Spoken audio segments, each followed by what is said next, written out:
يا جماعة احنا مش هنفضل نعيدها كتير. قاطعوا جميع المنتجات الامريكية مقاطعة تامة. محد احنا مش هنفضل نتحايل على الناس. ارجوكم قاطعوا جميع المنتجات الامريكية واتقوا النار التي هي وقودها الناس والحجارة. ازاي هنقاطع؟ محدش يشتري المنتجات الامريكية ابدا. في بعض المنتجات اللي مش هتقدر تقاطعها زي الدواء او اي منتج تاني، علشان انت متعود على المنتج دوت وملهوش بديل في السوق. ازاي تقاطعه؟ المنتجات اللي انت مش هتقدر تستغنى عنها، اولا يجب ان تقلل من استخدامها وتقعد تدور على بديل ليها من اي بلد تاني لحد ما تلاقي ليها بديل. طيب معظم المنتجات الامريكية اللي موجودة في بلادنا العربية مكتوب عليها صنع في البلد اللي انت فيها. خلينا ندي مثال. اذا انت في مصر هتلاقي كل المنتجات الامريكية مكتوب عليها صنع في مصر. مثلا اذا ذهبت لتشتري منتج كوكاكولا على سبيل المثال، هو منتج امريكي ولكن هتلاقي مكتوب عليه صنع في مصر. ازاي؟ هقولك. الامريكان بيجي يفتحوا عندنا المصانع اللي بتصنع وبعدين يصنعوا في بلادنا ويكتبوا على المنتجات اللي بيصنعوها في بلادنا صنع في مصر، وهم يبيعوا وبعدين يكسبوا ويحولوا المكاسب اللي كسبوها عن طريق البنك إلى أمريكا تاني. وسوف تجد المثال السابق يطبق في جميع البلاد العربية مثل السعودية وسوريا وقطر وباقي البلاد العربية. انا مش هقدر اقول كل المنتجات الامريكية اللي في بلادنا اللي المفروض نقاطعها، ولكن زي ايه المنتجات الامريكية اللي المفروض نقاطعها؟ مثل منتجات الاكل والبنزين والشرب والعربيات والادوات الكهربائية والبنوك والسجائر. هتلاقي معظم المنتجات اللي في بلادنا امريكية ولكن مكتوب عليها صنع في بلدك. ايه هي؟ زي مثلا البلاد اللي هي هتلاقي فيها المكتوب عليها صنع في بلدك: السعودية أو مصر أو سوريا أو السودان أو قطر أو باقي الدول العربية. يا جماعة اتقوا النار التي هي وقودها الناس والحجارة وقاطعوهم. طيب في شوية ناس في بلادنا العربية اللي ما بتفرقش معاها وبرضه بتشتري المنتجات الأمريكية.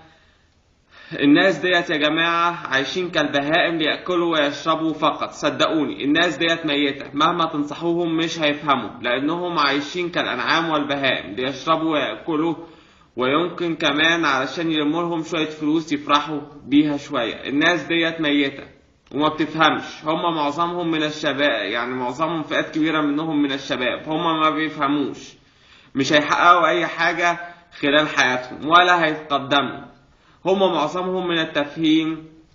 فاللي المفروض يحصل انكم تحتقروهم وتعاملوهم بسوء، علشان لما يروحوا يشتروا المرة الجاية اي منتج امريكي يروحوا هم متسحبين ومستخبين من غير ما حد يشوفهم وايضا يحرجوا.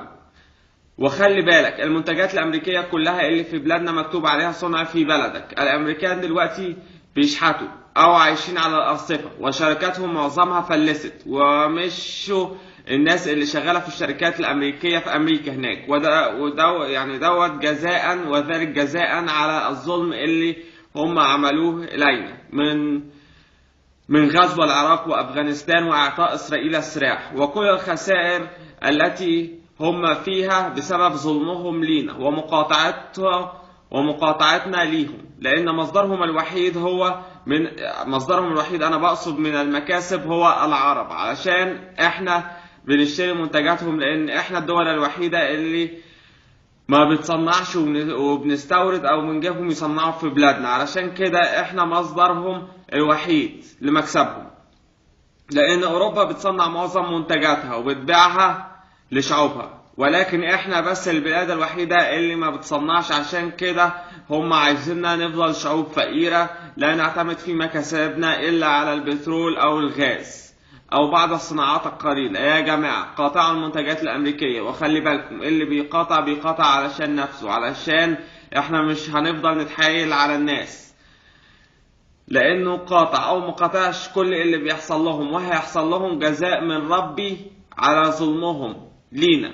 وكم أهلك ربي كثيرا من القرى من قبلهم على ظلمهم، مع أن زمن المعجزات انتهى واقتربت الساعة، ولكن ربي هو الذي يبلوهم جزاء لهم ويحمينا منهم، وإلا كانوا دخلوا واحتلونا كلنا وقتلونا جميعا. يا جماعة محدش يعرف الأمريكان بيشحتوا على الأرصفة إزاي، اللي هيروح ويشوف بنفسه. هما مش عايزين يظهروا للعالم، وعمالين كل شوية يقولوا هندي ملايين ومليارات تبرع للدول العربية أو لبناء فلسطين أو أي شيء آخر، دوت كله علشان يخبوا الفقر اللي وصلوا ليه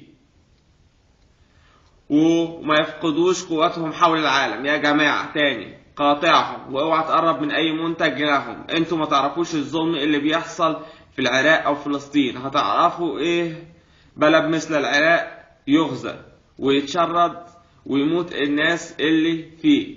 انا عارف ان محدش هيحس الا بعد ما يخشوا بلدك وتشوف اللي عمرك ما شفته، بس انا عارف محدش هيحس الا اذا جرب.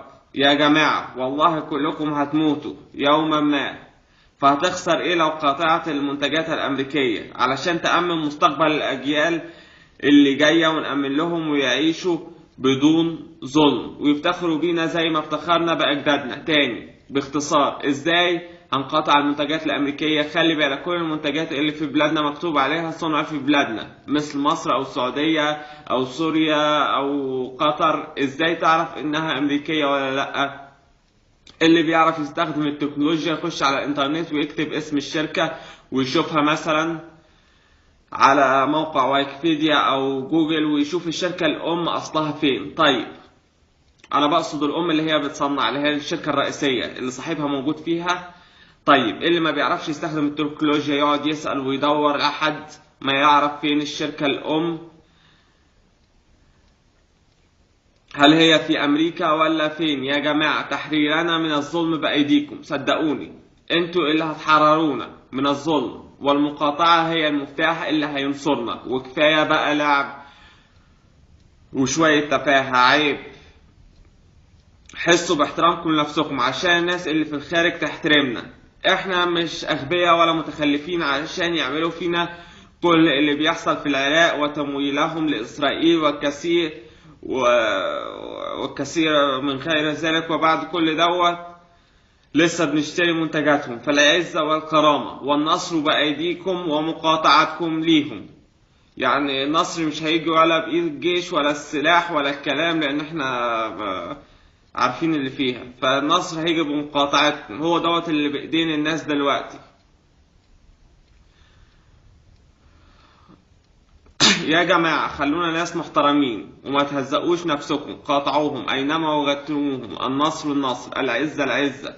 المنتجات الأمريكية اللي هي ما تقدروش تستغنوا عنها مثل الدواء ممكن تستخدموها، ولكن تقلل من استخدامها حتى تجد لها بديل. إذا هم هيعملوا حصار على غزة احنا هنعمل عليهم 1000 حصار. أنا مش قادر طبعا أقول قاطع إسرائيل لأن عمري ما شفت منتجات إسرائيلية في بلدي، ولكن من يعيش في خارج الدول العربية قاطعوا المنتجات الإسرائيلية إلى الأبد. يا جماعة محدش يزعل عشان الكلام اللي فوق. أنا عارف إن الأغلبية بتقاطع، ولكني أخاطب في كلامي بعض الفئات من الناس اللي لسه بتشتري المنتجات الأمريكية، والفئات ديت عارفين نفسهم كويس. وشكرا.